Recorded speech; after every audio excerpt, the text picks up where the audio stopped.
Carl Jung on dreams. Messages from the unconscious dreams are not random. Carl Jung rejected the idea that dreams are meaningless byproducts of the sleeping brain. He believed dreams are communications, not messages crafted for clarity, but expressions shaped by the language of the unconscious. This distinction matters. Dreams do not explain themselves. They do not persuade. They do not instruct directly. They present. Jung emphasized that the unconscious does not speak in concepts or arguments. It speaks in images, situations, emotions, and symbolic relationships. Dreams are the primary medium through which this language reaches consciousness.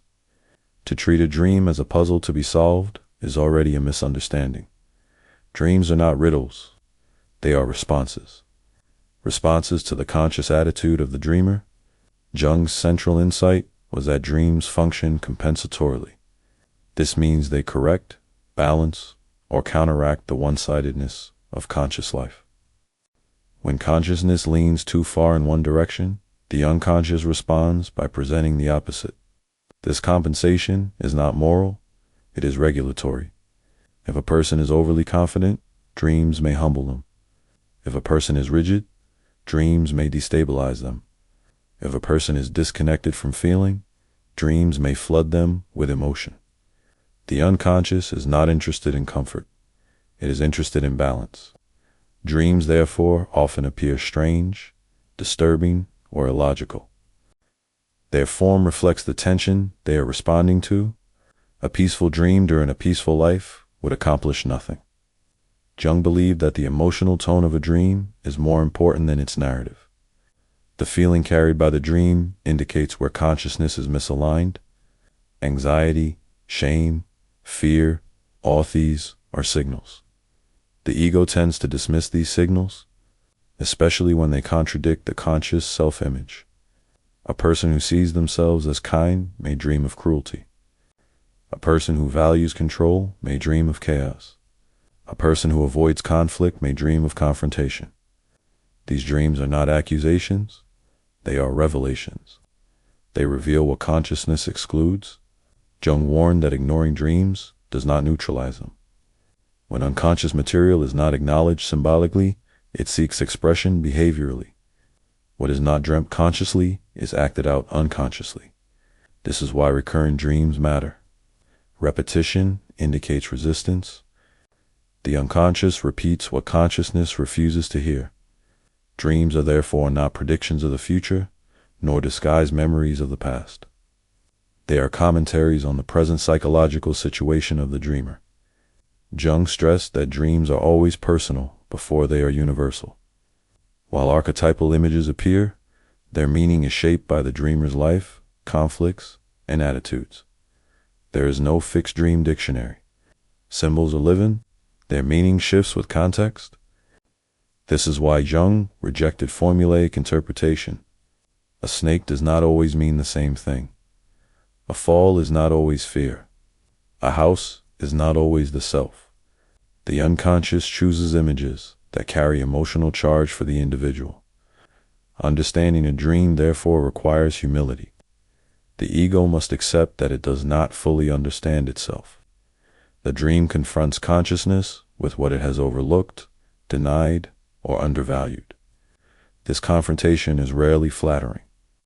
Dreams do not serve the ego, they serve the psyche. Jung believed that psychological development depends on taking dreams seriously, not literally, but respectfully. Respect means allowing the dream to challenge the conscious attitude without immediately neutralizing it through explanation or dismissal. The question is not, what does this dream mean? The question is, what is it responding to in me? This shift changes everything. Dreams become mirrors rather than puzzles. Mirrors reflect distortion as well as form. Jung noted that people often feel disturbed by dreams that contradict their conscious values. This disturbance is precisely the point. The unconscious seeks dialogue, not agreement. Dialogue requires tension. Dreams create that tension internally. They introduce perspectives consciousness avoids. They expose blind spots. They destabilize certainty. Certainty is comfortable. It is also dangerous. Without correction, consciousness becomes rigid. Rigidity leads to imbalance. Imbalance produces symptoms. Dreams intervene before symptoms must. They offer a symbolic path rather than a behavioral one. When dreams are ignored, the psyche finds another way to speak, often through anxiety, through depression, through compulsion, through relational conflict. Jung believed that paying attention to dreams is an act of psychological responsibility. It is a willingness to listen to the whole psyche rather than only the part that speaks in daylight. This listening does not require belief. It requires attention. Dreams do not demand obedience. They demand recognition. Recognition alone changes the relationship between ego and unconscious. The ego is no longer alone in directing life. Another perspective enters the conversation. This conversation is the beginning of psychological balance. Dreams are not there to guide you forward. They are there to reveal where you are. And without knowing where you are, no movement forward or otherwise has any meaning. That is why Jung placed dreams at the center of psychological work, not as mystical experiences, but as regulatory signals from the depths of the psyche. Signals that arrive every night, whether or not consciousness chooses to listen. Dreams do not emerge to support the ego's version of reality. Carl Jung emphasized that dreams arise as correctives. They compensate for the attitudes, beliefs, and identifications that dominate waking consciousness. This compensatory function is central to understanding why dreams so often feel inconvenient, unsettling, or confusing. Consciousness is always selective. It chooses what to focus on. It chooses what to value. It chooses what to ignore. This selectivity is necessary for functioning. Without it, the mind would be overwhelmed. But selectivity has a cost. What is excluded does not disappear. It accumulates in the unconscious. Dreams are how the unconscious responds. If consciousness is overly rational, dreams may become emotional or chaotic. If consciousness is moralistic, dreams may reveal taboo impulses. If consciousness is inflated, dreams may humiliate the dreamer. This is not punishment. It is regulation. Jung believed that the psyche strives for balance, not virtue. Dreams, therefore, do not aim to make the ego feel good. They aim to restore equilibrium between conscious and unconscious life. This is why interpreting dreams through wish fulfillment alone is insufficient. Dreams often contradict wishes. They undermine goals. They disrupt plans. They do this intentionally. The unconscious is not aligned with conscious ambition. It is aligned with psychic totality. When consciousness becomes too narrow, the unconscious pushes back. This pushback can feel hostile, but hostility is often projection. The unconscious does not oppose the ego. It corrects it. Correction feels threatening when the ego is identified with its attitudes. If a person believes this is who I am, any contradiction feels like an attack. Dreams challenge identity. They question the story consciousness tells about itself. This questioning is necessary. Jung observed that people who dismiss dreams as nonsense often live highly one-sided lives. Their certainty leaves no room for correction. Over time, this rigidity produces psychological symptoms. Dreams attempt to intervene before symptoms escalate. They introduce images that destabilize the conscious stance. They expose what has been neglected. They dramatize what has been minimized. This dramatization is not exaggeration. It is amplification. The unconscious speaks loudly because consciousness has not been listening.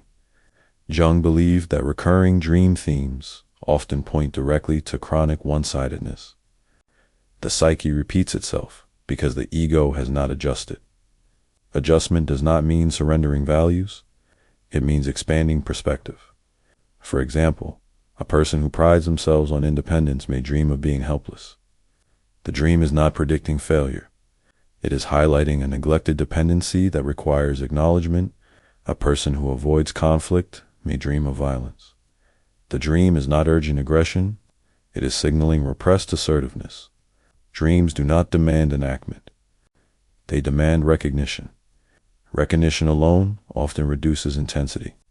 When the ego acknowledges what the dream presents, the unconscious no longer needs to exaggerate. This is why Jung insisted that dreams lose their compulsive quality when their message is consciously received. The ego's task is not obedience. It is dialogue. Dialogue requires humility. The ego must accept that his view is partial. Dreams offer a second perspective, one that consciousness cannot access directly. This second perspective broadens awareness. Broadening awareness reduces rigidity. Rigidity is the enemy of adaptation. Jung believed that psychological health depends on this ongoing correction. Without it, consciousness drifts into extreme rationality, extreme morality, extreme ambition, extreme fear. Extremes produce imbalance. Imbalance produces suffering. Dreams intervene at the level of image rather than argument. They bypass intellectual defense. They reach consciousness through emotion and symbol. This bypassing is deliberate. The unconscious knows the ego's strategies. It knows how the ego rationalizes, explains, and dismisses. Dreams speak in a language the ego cannot fully control. That loss of control is unsettling. It is also necessary. Jung emphasized that the value of a dream lies not in comfort, but in truthfulness. A dream that reassures may be less useful than one that disturbs.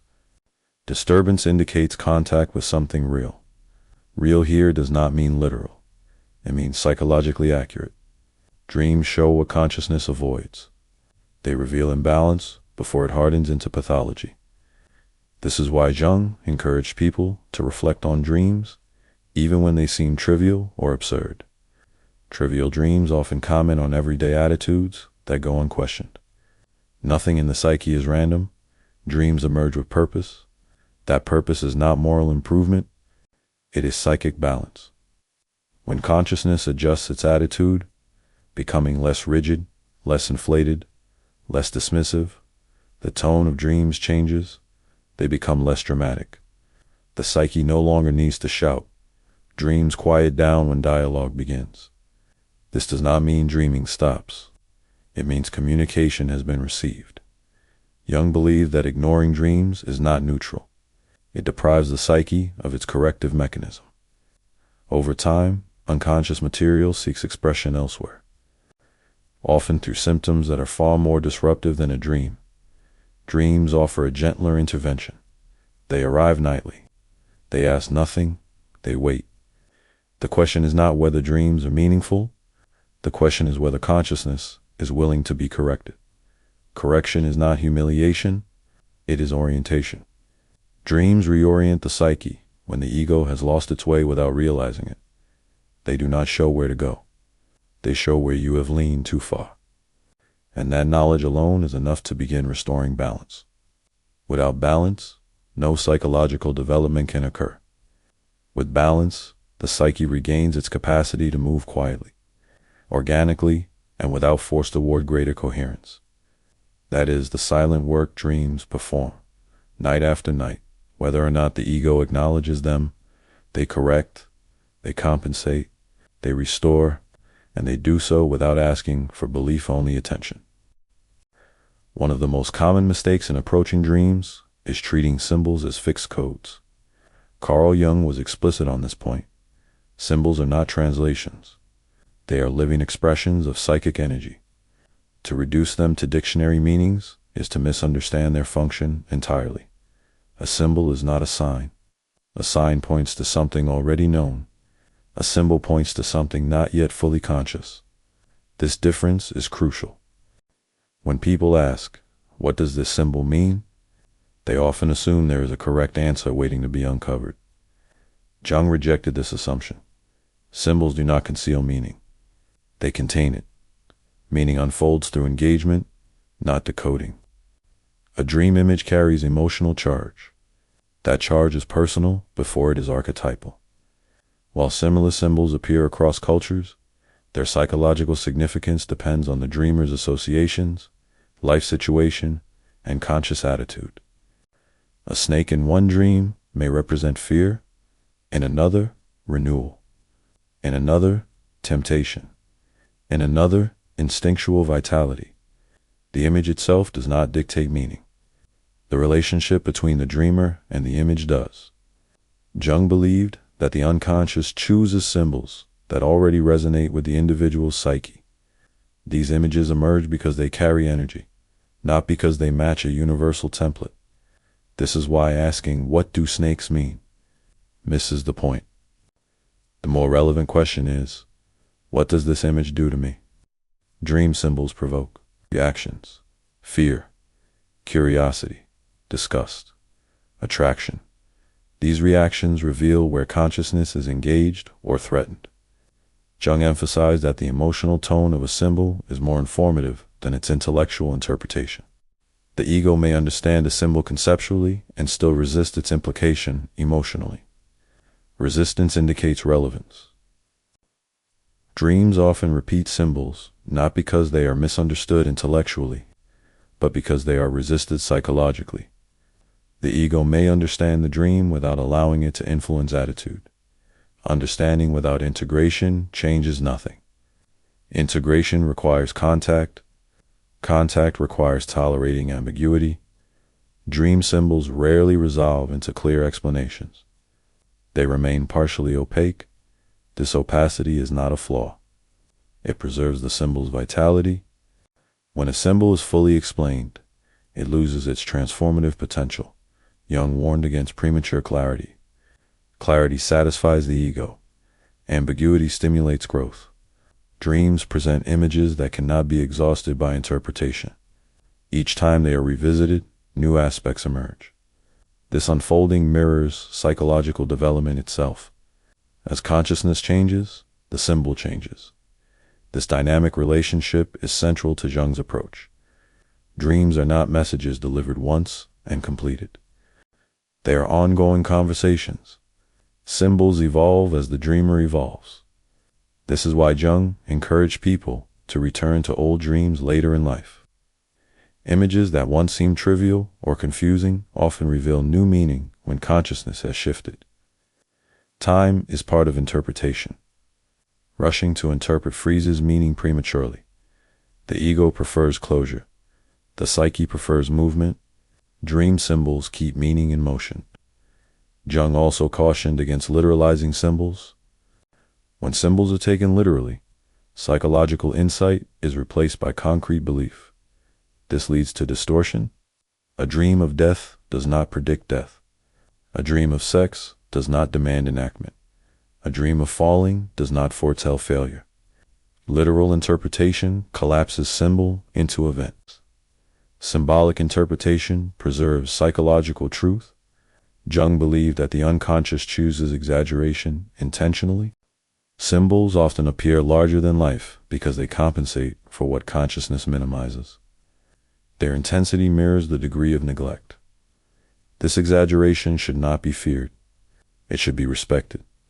Dream symbols speak in the language of imagination because imagination bridges conscious and unconscious life. The ego may distrust imagination, but the psyche depends on it. Imagination allows the ego to relate to what it does not yet understand. Dreams therefore ask for reflection, not solution. Reflection means holding the image in mind without forcing meaning, allowing it to linger, observing its associations, noticing how it connects to waking life indirectly. Indirect connection is key. Dreams rarely comment on events directly. They comment on attitudes. They show how the dreamer is relating to life, not what is happening externally. This is why two people can dream similar images in entirely different contexts and derive different meanings. Meaning is relational. Jung believed that respecting this relational nature of symbols prevents dogmatism. No authority therapist, book, or theory can impose meaning on a dream. The dream belongs to the dreamer. Interpretation is a collaboration, not an instruction. This collaboration protects the psyche from colonization by ideology. When symbols are treated as codes, interpretation becomes power. When symbols are treated as living images, interpretation remains tentative. Tentativeness is healthy. It keeps dialogue open. Dream symbols resist final explanation because the psyche itself is not static. Fixing meaning would arrest development. Jung's approach, therefore, requires patience. Patience frustrates the modern mind, but impatience distorts dream work. Distortion replaces understanding with control. Control is the ego's reflex. Dreams challenge this reflex. They invite the ego into relationship with something it cannot master. This relationship is the point, not mastery, not certainty, but dialogue. When symbols are approached as living expressions rather than coded messages, dreams regain their depth. They become mirrors that shift with the dreamer's perspective. In this way, dream symbols do not tell you who you are. They show you how you are relating to what you have not yet become conscious of. That showing is subtle, it requires attention, it unfolds over time, and it cannot be rushed without losing the very thing that makes dreams meaningful in the first place. When a dream repeats, the psyche is insisting. Carl Jung regarded recurring dreams as especially significant. Repetition signals that the unconscious has not been heard. The psyche does not repeat itself without reason. It returns to the same image because consciousness has not adjusted its attitude. A recurring dream is not a malfunction. It is a response to resistance. The ego may acknowledge the dream intellectually while continuing to live in the same psychological posture. In such cases, the unconscious intensifies repetition. The image remains because the situation it responds to remains unchanged. Repetition is economical. The psyche does not invent new symbols when old ones still apply. Recurring dreams often involve strong emotional tones: fear, urgency, frustration, helplessness. These emotions are not accidental. They reflect a degree of imbalance between conscious life and unconscious reality. The unconscious raises the volume when it is ignored. Jung believed that recurring dreams frequently appear at life transitions, adolescence, midlife, periods of loss, or moments when identity structures are under strain. The psyche signals that adaptation is no longer sufficient. Something deeper demands recognition. The ego often tries to suppress these dreams. They are dismissed as anxiety, stress, or randomness, but suppression does not dissolve them. The dreams persist precisely because the underlying conflict persists. What is being avoided remains active. Recurring dreams do not ask for interpretation alone. They ask for change in attitude. This change may be subtle. It does not always require action in the external world. Often, it requires a shift in how the ego understands its situation, what it values, fears, or refuses to acknowledge. For example, a person who repeatedly dreams of being chased may not need to confront an external threat. The dream may reflect an internal pursuit of avoided responsibility, unexpressed anger, or disowned desire. The chase continues because avoidance continues. Jung emphasized that recurring dreams often cease when the ego makes a genuine psychological adjustment. This adjustment does not need to be dramatic. Recognition alone may be sufficient. Recognition changes the relationship when the ego acknowledges what the dream is pointing toward. The unconscious no longer needs to repeat itself. Communication has been received. However, recognition must be sincere. Performative acknowledgement does nothing. The ego may say, "I understand," while continuing to live unchanged. The unconscious detects this immediately. It responds with repetition. Jung believed that dreams do not measure sincerity by words, but by orientation. Has the conscious attitude actually shifted? Has the individual begun to relate differently to the issue the dream presents? If not, the dream persists. Recurring dreams are therefore diagnostic. They reveal where development is stalled. They highlight psychological knots that consciousness circles without resolving. These knots often involve fear, fear of loss, fear of change, fear of responsibility, fear of vulnerability. Dreams expose these fears indirectly. The ego may deny them consciously, but the dream image reveals their presence unmistakably.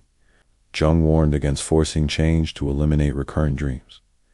Change imposed by will rarely satisfies the psyche. What is required is alignment, not compliance. Alignment emerges from understanding. Understanding requires time. This is why recurring dreams should not be rushed. Their repetition provides opportunity. Each recurrence invites the ego to engage more deeply, to notice what was missed previously. The dream remains the same. The dreamer changes. As the dreamer's awareness shifts, the image begins to transform. New details appear. The emotional tone alters. The dream may resolve itself symbolically. This resolution does not mean the issue is gone. It means it has been integrated sufficiently. Jung believed that the cessation of a recurring dream is a sign of psychological movement. Something that was frozen has begun to flow. Energy trapped in repetition becomes available for life. Recurring dreams are therefore not obstacles. They are thresholds. They mark places where consciousness hesitates, where the ego circles familiar ground rather than stepping into the unknown. The psyche does not punish hesitation. It signals it. Signals repeat until they are received. This persistence is not aggression. It is fidelity. Fidelity to balance, to development, to the integrity of the whole psyche. When recurring dreams are approached with respect rather than fear, they lose their menace. They reveal themselves as guides not toward certainty, but toward honesty. Honesty about what has been postponed, honesty about what has been denied, honesty about what cannot be avoided without cost. Jung believes that recurrent dreams are among the most valuable psychological phenomena precisely because they refuse to disappear. They demand attention. They demand dialogue. Dialogue ends repetition. Silence perpetuates it. The psyche speaks until it is heard. And when it is finally heard, it does not need to shout. It moves on. That movement is the sign that consciousness has shifted, not because it was forced, but because it was ready. Recurring dreams do not haunt. They wait. They wait for the ego to stop turning away and begin to listen. When listening begins, repetition ends, not because the dream was solved, but because the relationship between ego and unconscious has changed. That change is the true resolution, and it only occurs when consciousness is willing to be corrected by what it would rather ignore. Nightmares are not failures of the psyche, Carl Jung viewed. Nightmares as boundary signals indications that the psyche has reached a point where a gentle correction is no longer sufficient. When dreams become frightening, violent, or overwhelming, the unconscious is signaling urgency. Urgency does not mean danger. It means resistance has reached its limit. Nightmares arise when unconscious material approaches consciousness but encounters strong ego defenses. The fear in the dream reflects the ego's fear of what is emergent, not necessarily the nature of the content itself. The image terrifies because it threatens identity. Nightmares often involve loss of control, pursuit, collapse, death, or annihilation. These themes are not literal threats. They symbolize the ego's fear of disintegration, of losing its familiar orientation. The ego experiences this as existential danger. The psyche experiences it as necessary disruption. Jung emphasized that nightmares do not appear to harm the dreamer. They appear to break through resistance. When symbolic language fails to register, intensity increases. Intensity forces attention. This escalation is not punitive. It is adaptive. Nightmares often accompany major psychological transitions: identity collapse, moral conflict, grief, trauma, or the early stages of individuation. They mark moments when the psyche is attempting to reorganize itself and the ego is not ready. The dream dramatizes this tension. Fear is the medium. Jung believed that the content of nightmares often exaggerates what the ego refuses to acknowledge. The unconscious amplifies what consciousness minimizes. The scarier the image, the more urgent the imbalance. But urgency should not be confused with literal meaning. A nightmare of death is rarely about death. A nightmare of violence is rarely about violence. A nightmare of being chased is rarely about an external threat. These images express psychological limits being crossed. The ego's attempt to maintain control becomes unsustainable. Nightmares signal that containment has failed. Containment here means the ego's ability to hold inner material symbolically without acting it out or suppressing it.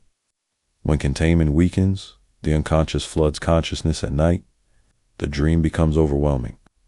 Jung believed that nightmares should not be interpreted away. Explaining them intellectually does little to reduce their impact. What reduces their intensity is engagement. Engagement does not mean reliving the fear. It means asking what boundary is being approached, what truth is too threatening to be admitted in daylight, what change is being resisted. Nightmares point toward what the ego cannot yet tolerate. This does not mean the ego must surrender immediately. It means preparation is needed. Preparation involves strengthening the ego, not dissolving it. Jung warned against encouraging people to plunge into unconscious material prematurely. Nightmares are signals that the psyche needs better structure, not more exposure. Better structure may come from reflection, grounding in daily life, or psychological support. The goal is not to eliminate fear, but to build capacity. Capacity allows the psyche to integrate what was previously overwhelming. Jung noted that nightmares often lose their intensity when the dreamer acknowledges their message without panic. Recognition reduces threat. The ego stops resisting blindly. Resistance transforms into curiosity. Curiosity does not eliminate fear. It changes its quality. Fear becomes information. Information guides adjustment. Adjustment restores balance. Nightmares are therefore not enemies. They are warnings. Warnings that something essential is being excluded. Warnings that psychological balance is under strain. Warnings that change is approaching whether the ego consents or not. Ignoring nightmares prolongs suffering. Taking them seriously does not mean fearing them. It means respecting the psyche's limits. Jung believed that when nightmares are approached with patience rather than urgency, they often soften. The imagery becomes less violent. The narrative becomes less chaotic. The psyche no longer needs to shock consciousness. Shock is a last resort. When dialogue begins, shock recedes. Nightmares mark the edge of transformation. They appear when the psyche must force awareness because subtler methods have failed. They are intense because the stakes feel high to the ego. But the ego's fear is not a measure of danger. It is a measure of attachment. Attachment to identity, attachment to control, attachment to certainty. Nightmares shake these attachments. They do not destroy the ego. They challenge its rigidity. Jung believed that enduring nightmares without avoidance builds psychological strength. Strength here does not mean toughness. It means capacity to face inner reality without collapse. This capacity allows individuation to continue without overwhelming the psyche. Nightmares therefore serve a paradoxical function. They protect the psyche by forcing attention before imbalance manifests more destructively in waking life. They interrupt denial. They demand response. They draw a boundary. That boundary says, something must change. Not immediately, not violently, but consciously. When consciousness begins to respond, nightmares lose their necessity. They retreat, not because they were defeated, but because their warning was received. And once received, the psyche can resume its quieter work guiding, correcting, balancing, without needing to terrify the ego into listening. Nightmares are the psyche's way of saying that the threshold has been reached, not to punish, but to protect the integrity of the whole. Dreams do not exist apart from psychological development. Carl Jung believed that dreams play a central role in individuation, the gradual process by which the psyche becomes more whole. As conscious identity loosens and deepens, dreams change in form, tone, and function. Early in life, dreams often compensate for immediate attitudes. They correct behavior, mood, or perspective.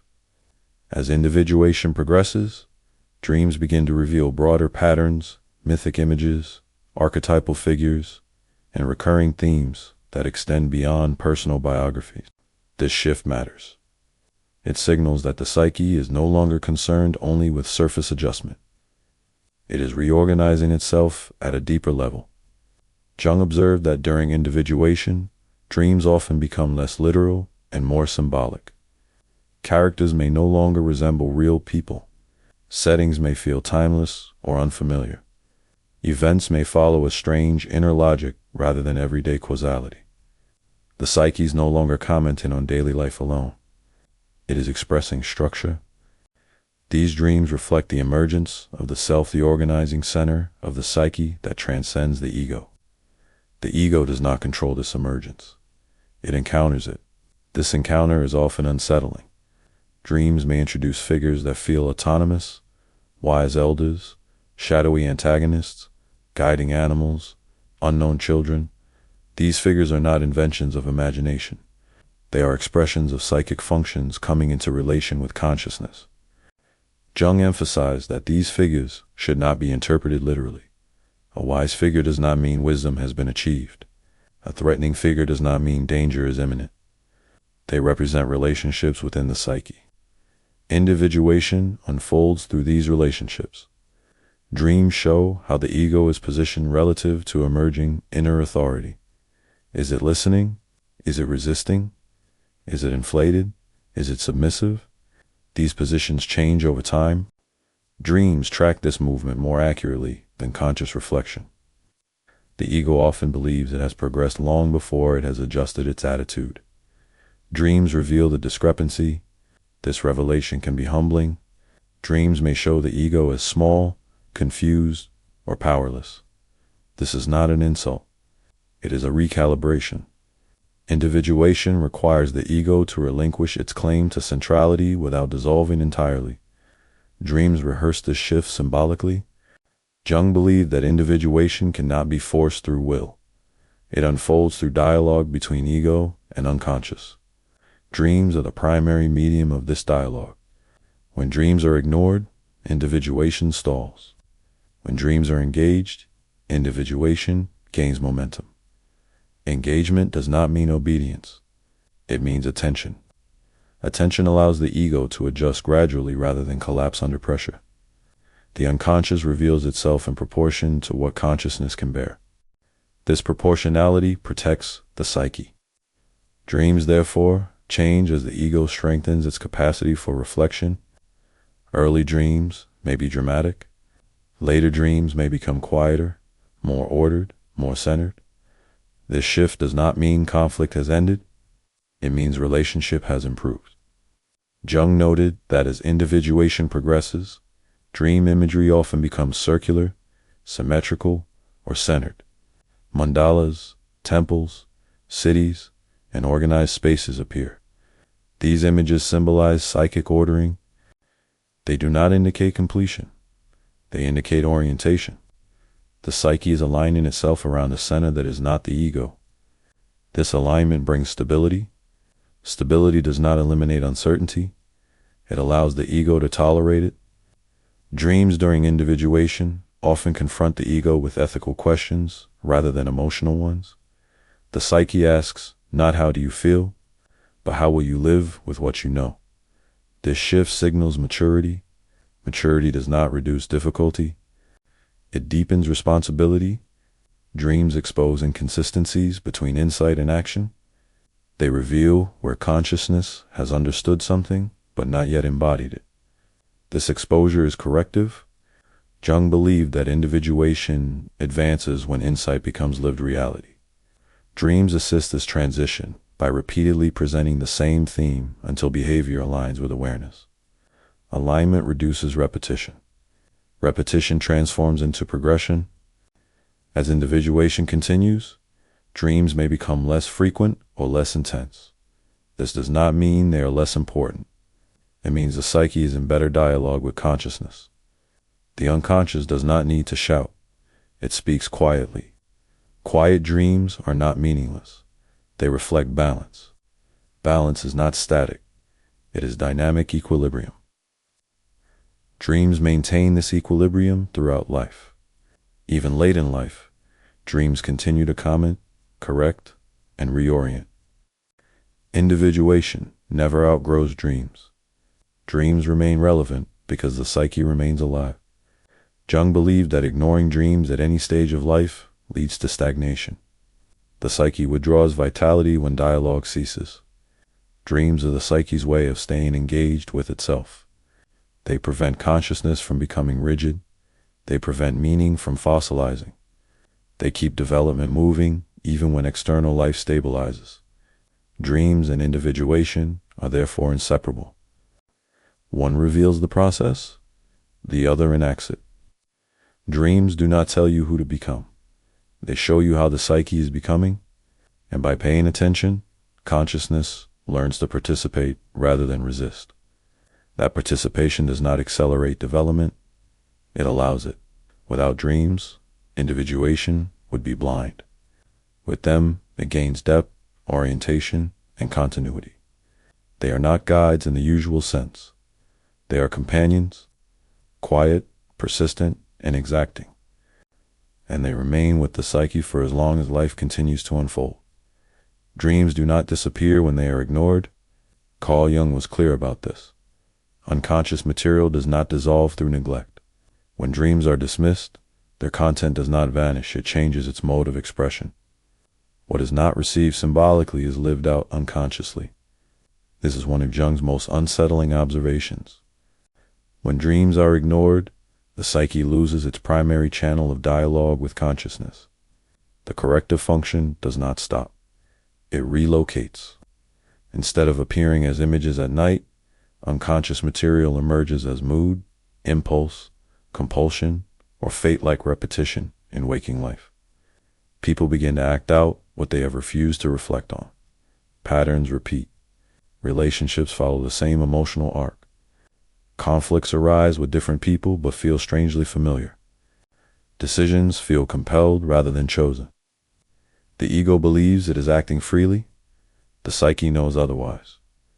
Jung believed that many bad decisions are not failures of judgment, but failures of listening. The unconscious attempts to communicate through dreams first because symbols allow flexibility. When this symbolic channel is blocked, communication becomes concrete. Concrete expression is more disruptive. Anxiety replaces imagery. Irritability replaces metaphor. Depression replaces symbol. What could have been worked through internally begins to shape external life. This shift often feels punitive. It is not, it is compensatory. The psyche is still seeking balance. Ignoring dreams does not prevent correction. It prevents choice. When unconscious material is reflected on, the ego can respond thoughtfully. When it is acted out, the ego reacts blindly. Reaction feels inevitable. Reflection creates space. Jung emphasized that dreams protect the ego from being overtaken by unconscious forces. They offer a rehearsal space. They present scenarios without consequences. They allow consciousness to encounter difficult material without immediate action. When this rehearsal is ignored, the psyche skips it. Life becomes the stage. The cost increases. Jung observed that people who disregard dreams often report a sense of being pushed by life rather than participating in it. Events feel fated. Circumstances repeat with uncanny precision. The individual feels less agentic, more driven. This loss of agency is not punishment, it is displacement. Agency shifts from ego to unconscious. Dreams exist precisely to prevent this shift from becoming total. They are early warning systems. Ignoring them silences the warning, not the danger. Jung also noted that ignoring dreams often strengthens ego defenses temporarily. The person feels more rational, more controlled, more certain. This certainty is deceptive. It is rigidity. Rigidity precedes collapse. Without correction, consciousness becomes increasingly one-sided. Eventually, the psyche compensates dramatically through crisis, illness, or breakdown. Dreams attempt to intervene long before this point. They are the least disruptive form of communication. Jung believed that taking dreams seriously does not mean obsessing over them. It means acknowledging their existence as psychological facts. Reflection can be brief. Recording them can be simple. What matters is recognition. Recognition restores dialogue. Dialogue restores balance. Balance restores choice. When dreams are ignored, life begins to feel noisier. Inner tension increases. Emotional reactions intensify without clear cause. The ego becomes reactive rather than responsive. Responsiveness requires awareness. Dreams cultivate awareness. Jung believed that even a single acknowledged dream can alter psychological orientation. The psyche registers that it has been heard. Communication softens. When dreams are consistently ignored, the psyche hardens. Hardening is dangerous. It narrows perception. Narrow perception limits adaptation. Adaptation fails. This is why Jung saw dream work not as an optional practice, but as a form of psychological hygiene. Dreams clear imbalance before it accumulates. Ignoring them is like ignoring pain signals in the body. Pain does not stop because it is dismissed. It intensifies. Dreams are psychic pain signals. They are not always pleasant. They are necessary. Jung emphasized that the unconscious does not need belief. It needs attention. Attention does not require interpretation. It requires openness. Even noting a dream without understanding it is sufficient to maintain dialogue. The psyche responds to acknowledgement. When acknowledgement disappears, the psyche resorts to stronger measures. This escalation is not cruel. It is protective. Dreams are the psyche's attempt to resolve tension internally. When this attempt fails, tension resolves externally through events the ego experiences as misfortune or coincidence. Jung believed that many unlucky patterns are psychological inevitabilities created by ignored inner realities. Dreams interrupt inevitability. They offer alternative paths that require reflection rather than reaction. Ignoring dreams forfeits these alternatives. The ego then lives out what it refused to think. This living out is often painful. Pain forces attention. Dreams were an invitation. Pain becomes a demand. Jung believed that listening earlier is always less costly. Dreams are the psyche's earliest and most economical form of correction. When they are ignored, the psyche does not give up. It waits, and then it acts. Not to punish, but to restore balance in the only way left available. This is why Jung insisted that dream work is not mystical indulgence. It is responsibility. Responsibility toward the whole psyche. When consciousness refuses that responsibility, the unconscious assumes it. And when the unconscious assumes responsibility, life becomes less flexible, less forgiving, and less open to choice. Dreams keep choice alive. Ignoring them hands choice over to forces that do not consult the ego. That is the cost. And that is why Jung regarded dreams not as optional curiosities, but as necessities for anyone seeking psychological balance, freedom, and individuation. Dreams do not provide answers. Carl Jung emphasized this repeatedly. Dreams do not solve problems in the way the ego expects. They do not deliver instructions, predictions, or moral conclusions. What they offer instead is orientation. Orientation is subtler than meaning. Meaning answers why. Orientation clarifies where. Dreams show the psyche's position relative to itself. They reveal how consciousness is oriented toward life, conflict, responsibility, and change. This is why dreams often feel relevant without being clear. Clarity would end movement. Orientation sustains it. Jung believed that when people ask, "What does my dream mean?" they are often asking for reassurance. They want confirmation that they are on the right path or guidance about what to do next. Dreams rarely satisfy this request. Instead, they reveal misalignment. They show where consciousness has become rigid, avoidant, inflated, or resigned. This revelation is uncomfortable because it does not tell the ego how to proceed. It shows the cost of continuing as before. Dreams create meaning indirectly by shifting orientation. When the ego adjusts its attitude in response, meaning emerges organically in waking life. The dream itself does not supply it. This is why Jung insisted that dreams must be related to life, not analyzed in isolation. A dream that remains purely intellectual loses its corrective power. The question is not what does this dream symbolize? It is how does this dream change how I see my situation? This shift transforms dream work from interpretation into participation.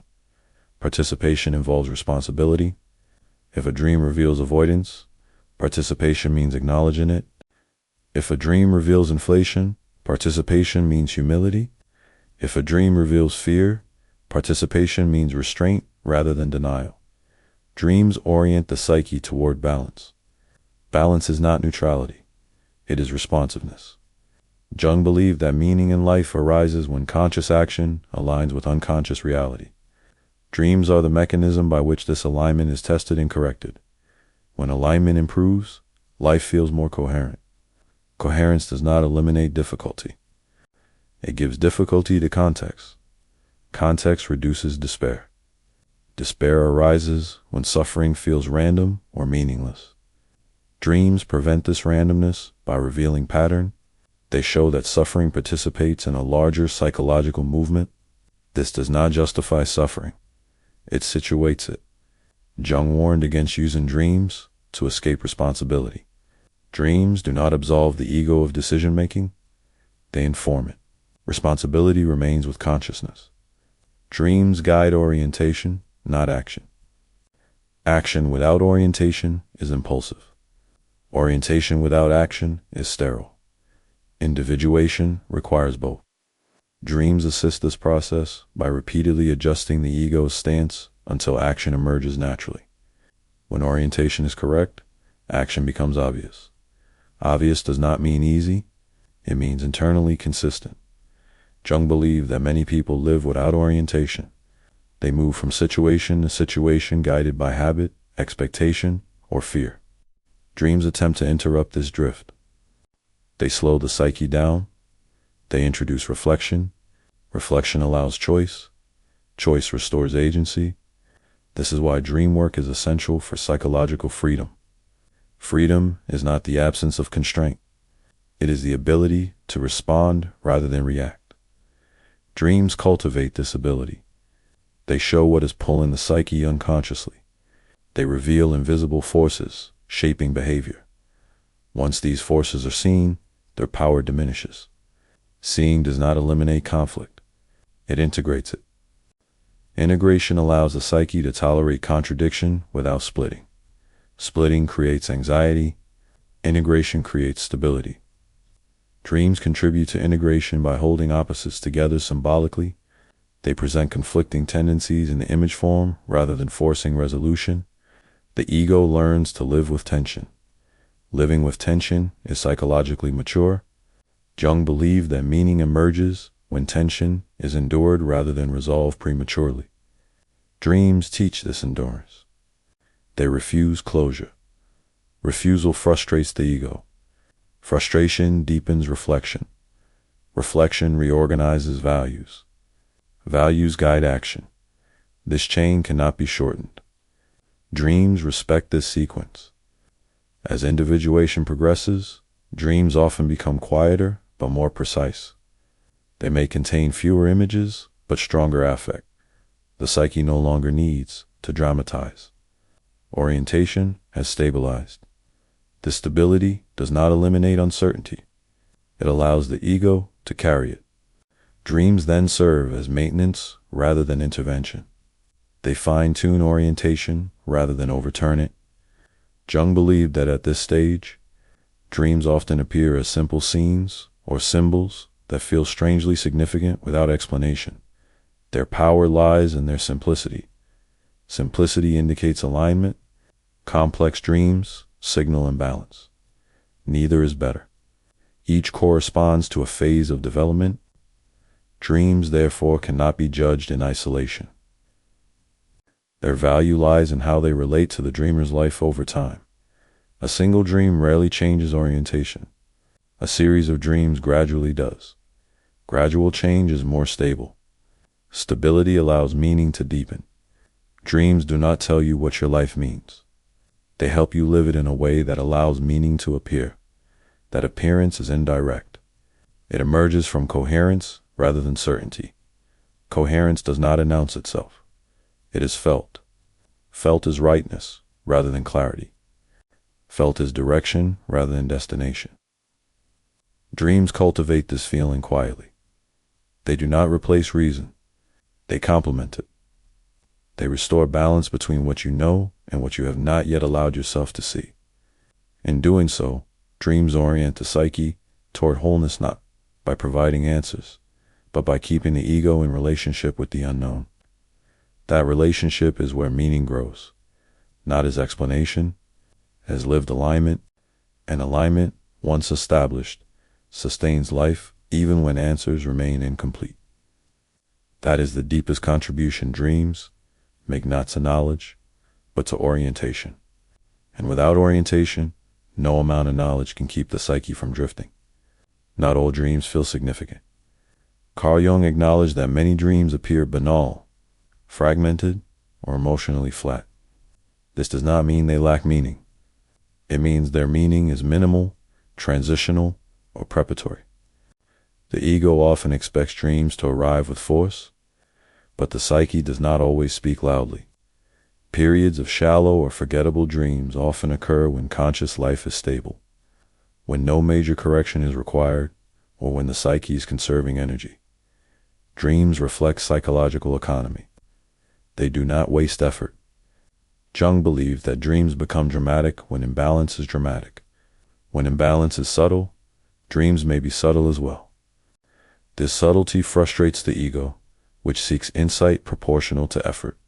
The psyche does not operate on reward logic. A dream that feels meaningless may be doing one of three things.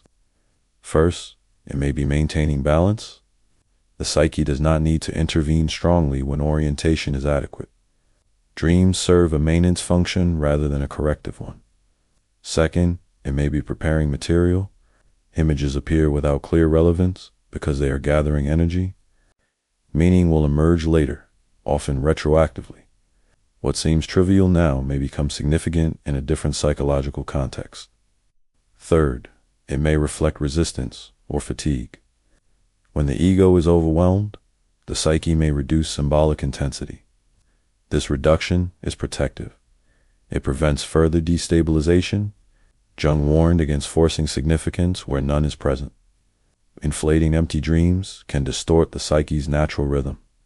Not every dream demands attention. Discernment matters. The ego must learn when to engage deeply and when to allow dreams to pass without analysis. Overinterpretation can be as disruptive as neglect. Jung believed that meaninglessness itself can be meaningful. A lack of imagery may reflect emotional numbness, exhaustion, or psychological saturation. The psyche may be resting. Rest is not stagnation. It is integration.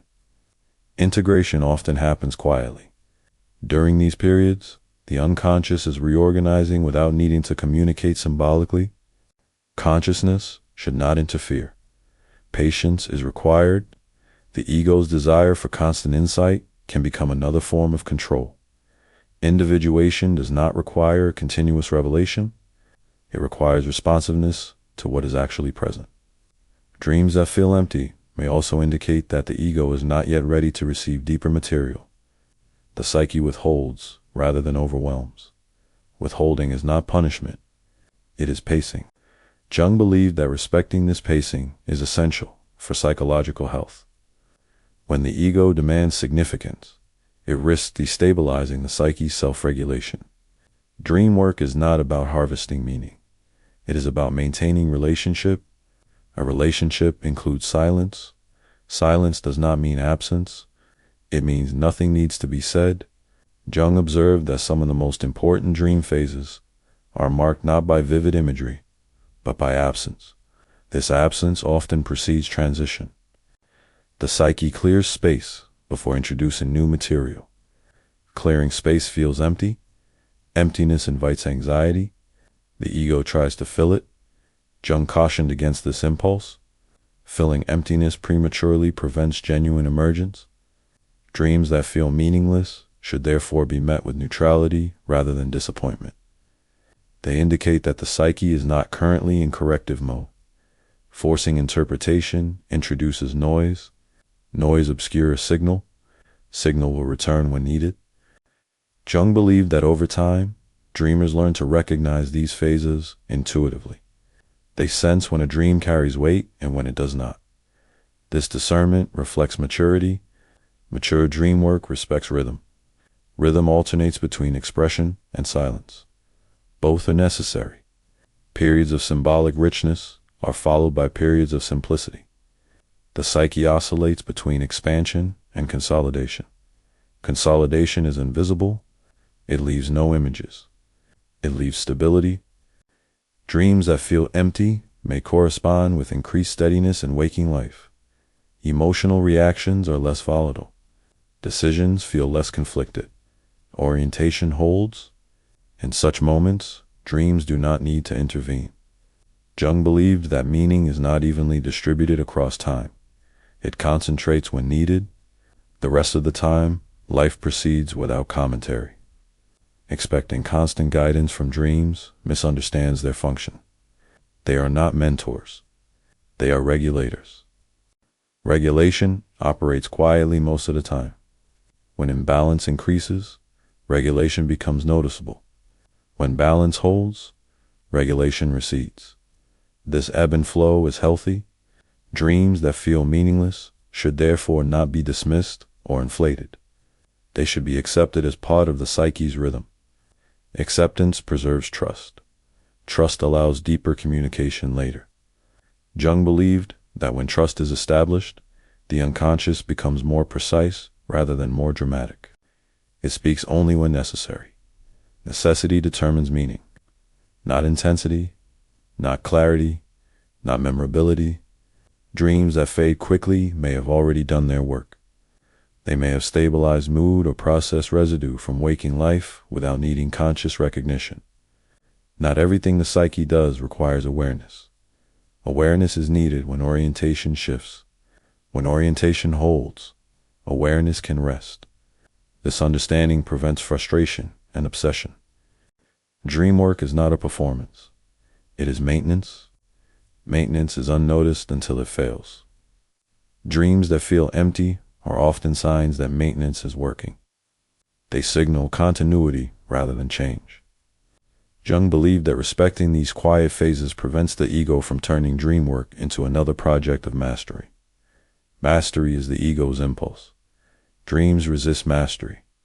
They offer relationship, a relationship that includes speech and silence, meaning and absence, correction and rest.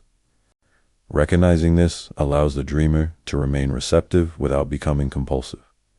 Compulsion distorts. Receptivity balances. Balance allows the psyche to continue its work without interference. And when the psyche needs to speak again, it will. With clarity, with force, with images that cannot be ignored. Until then, silence is not a problem. It is part of the process. And respecting that process is itself a form of psychological maturity.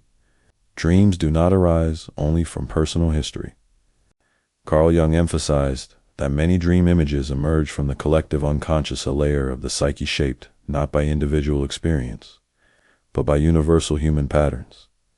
These patterns appear as archetypal symbols that repeat across cultures, eras, and individuals. When such symbols appear in dreams, they often feel unfamiliar yet strangely powerful. They carry weight. These images do not belong to the dreamer in the usual sense. They belong to humanity's shared psychological inheritance. Jung referred to these recurring images as archetypes, forms that structure human experience from beneath consciousness. In dreams, archetypes rarely appear as abstract ideas. They appear as stories.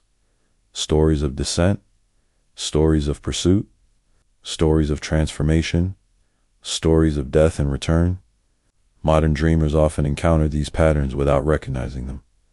The symbols are ancient, but the dreamer's life is contemporary. This mismatch creates confusion. A dream of apocalypse may feel personal. A dream of a great flood may feel literal. A dream of a guiding figure may feel mystical. Jung cautioned against taking these images at face value. Archetypal dreams do not predict events. They express psychological situations using mythic language. The psyche reaches for myth when personal language is insufficient. Modern life lacks shared symbolic frameworks. Religious myths no longer hold the same collective authority. Rituals have weakened. Meaning has fragmented. Dreams compensate. They supply imagery where culture no longer does. Jung believed that this is why modern dreams often feel dramatic or extreme. The psyche is attempting to restore meaning in a world that has lost its symbolic vocabulary. Dreams create private myths. These myths mirror ancient stories but adapt them to modern consciousness. The hero appears as an ordinary person. The underworld appears as a basement, tunnel, or unfamiliar city. The monster appears as a shadowy pursuer or unknown presence. These are not coincidences. They are transformations of timeless patterns. Jung emphasized that when archetypal material appears, interpretation must be cautious. Archetypes overwhelm personal meaning if approached directly. The ego may inflate or become frightened. Inflation occurs when the ego identifies with archetypal power. Fear occurs when the ego feels threatened by it. Both reactions block integration. The task is to relate, not to identify. Relating means recognizing that the image expresses a process, not a role. The dreamer is not the hero, the god, or the destroyer. The dreamer is in relationship with these forces within the psyche. This distinction preserves balance. Jung believed that archetypal dreams often arise during periods of collective instability, social upheaval, technological change, moral uncertainty. The individual psyche reflects the collective situation. Dreams become a bridge between personal and collective life. Modern dream myths often involve technology, collapse, surveillance, or loss of control. These images express collective anxieties rather than individual pathology. The psyche absorbs cultural tension. Dreams metabolize it. This does not mean the dreamer must solve collective problems. It means the dreamer must recognize the context shaping their inner life. Ignoring collective symbolism isolates the individual psyche from reality. Overpersonalizing archetypal dreams creates unnecessary self-blame. Jung warned against both extremes. Understanding that some dream material belongs to the collective allows the ego to step back. The dream is not accusing the individual. It is expressing participation in a larger psychological field. This awareness reduces anxiety. It also deepens responsibility. Responsibility here does not mean action. It means acknowledgement. Dreams reveal how the individual participates unconsciously in collective patterns: fear, aggression, hope, idealization. Recognizing this participation prevents unconscious enactment. When collective symbols are ignored, individuals may act them out ideologically, morally, or politically. What is not symbolized becomes literal. Dreams prevent literalization by keeping myth internal. Jung believed that modern societies suffer from a lack of symbolic containment. The dreams partially compensate for this lack by creating personal, mythic experiences. These experiences are not meant to isolate individuals into private spirituality. They are meant to reconnect consciousness with the deeper layers of human experience. Connection reduces alienation. Alienation increases projection. Projection fuels conflict. Dreams intervene quietly. They restore symbolic awareness where rational explanation fails. Jung believed that paying attention to collective symbols in dreams fosters humility. The individual recognizes that their struggles are not unique, nor are they purely personal. They participate in shared human dilemmas. This participation does not diminish individuality. It contextualizes it. Context reduces Gnosticism and despair simultaneously. Dreams that carry collective imagery should not be decoded hastily. They require time, grounding, and perspective. Their meaning often unfolds slowly in relation to both personal life and broader events. Jung emphasized that archetypal dreams often mark thresholds.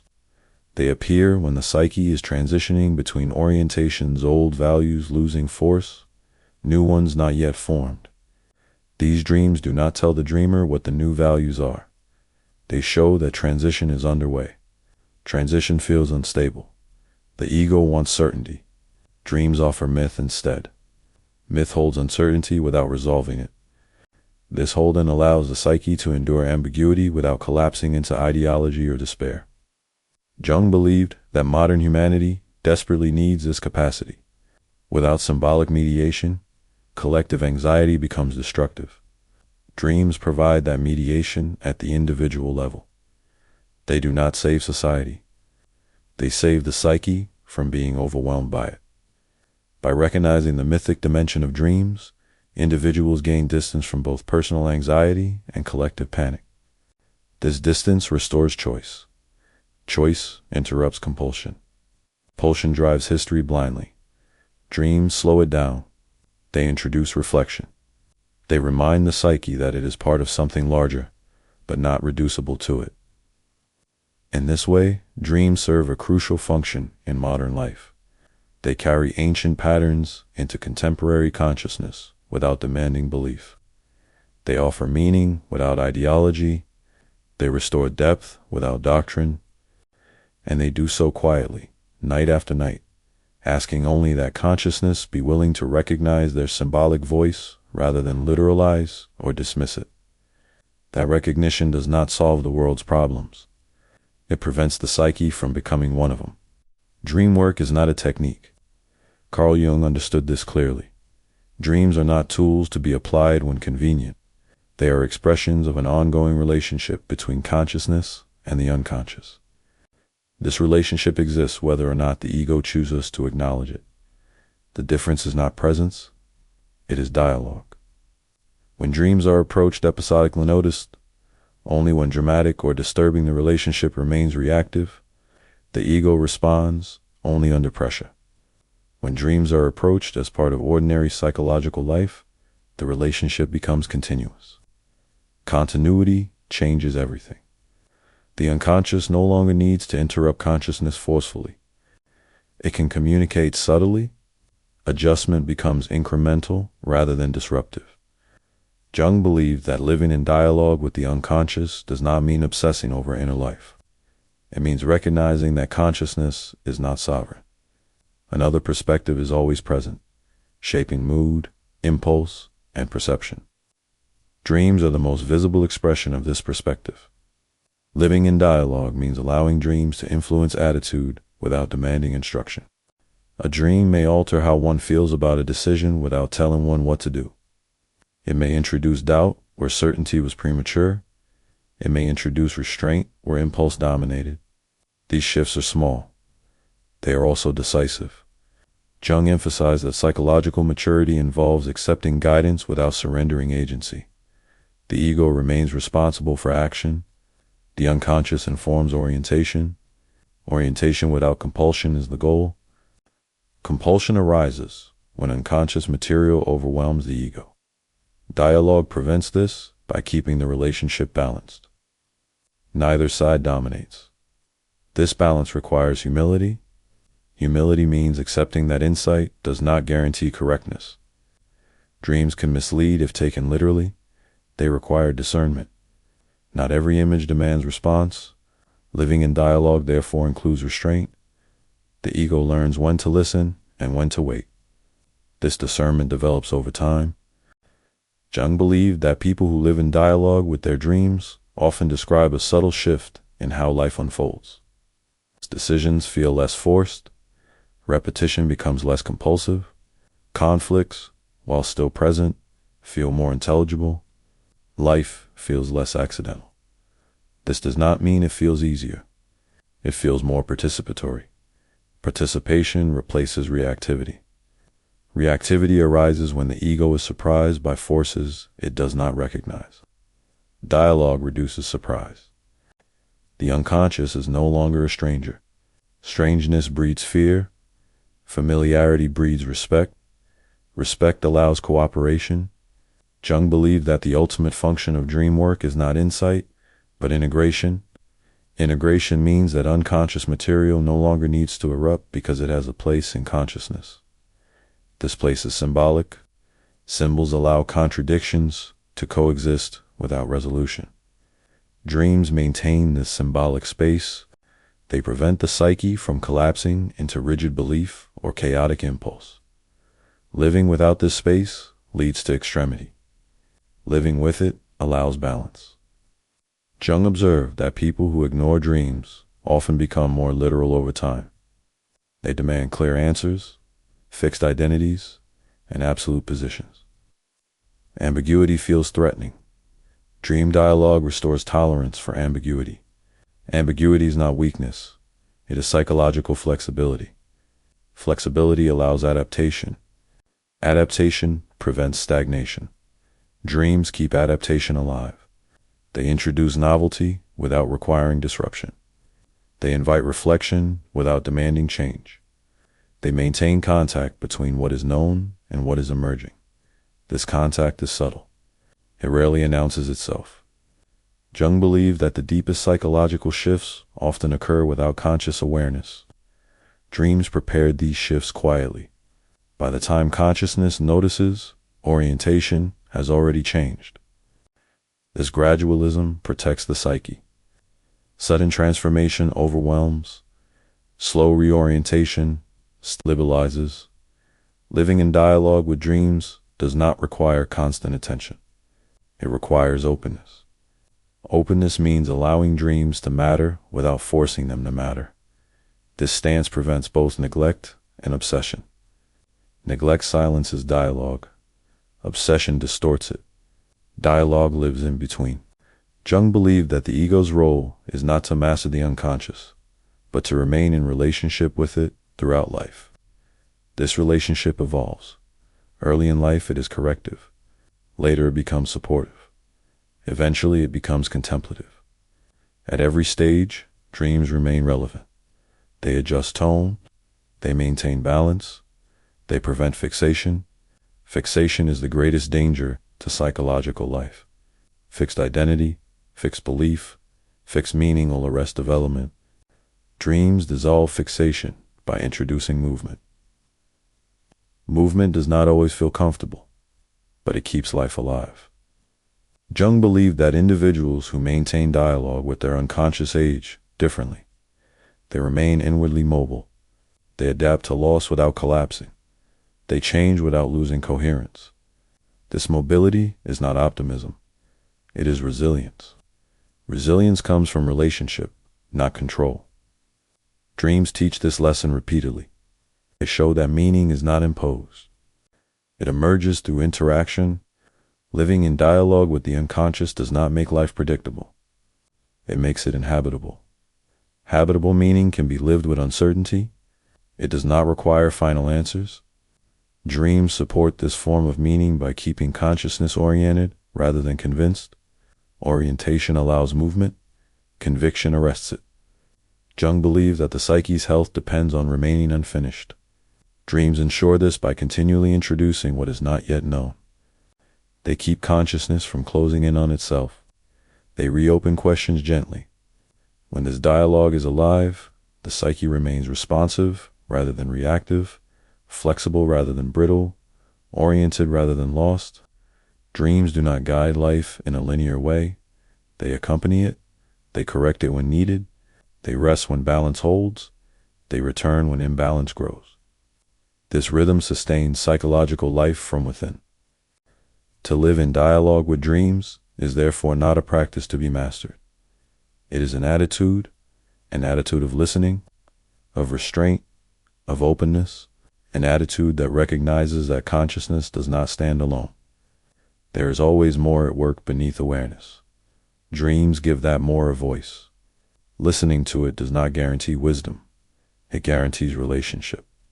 And relationship, for Jung, was the foundation of psychological wholeness. Without it, the psyche fractures into certainty and chaos. With it, life remains dynamic, intelligible, and alive even when answers remain incomplete. That ongoing dialogue is not the conclusion of dream work. It is its purpose. And it continues for as long as the psyche continues to dream.